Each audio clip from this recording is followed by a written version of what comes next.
In today's video, I'm going to teach you how to set permissions in DocuSign.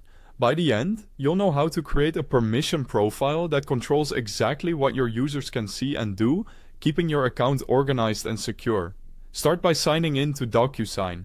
Open the site in your browser, log in with your account, and you'll land on your home dashboard.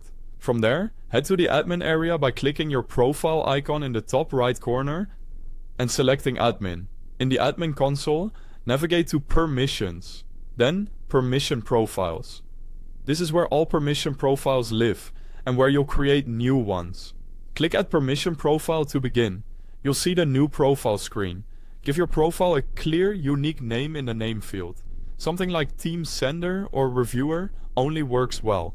The name is required, and a descriptive label will help you quickly recognize the right profile later. Next, choose the general capabilities. If you select all administration capabilities, you're giving full control over the account.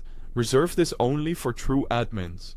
Most teams will instead enable allow users to send envelopes, which lets users send documents for signature without granting them administrative access.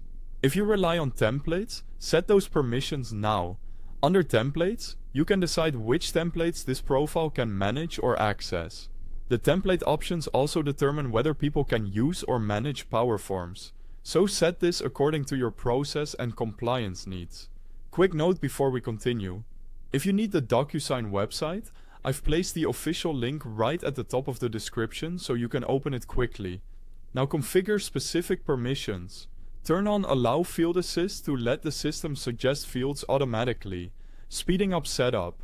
Enable Allow Signer attachments if recipients need to upload supporting files like IDs or proofs.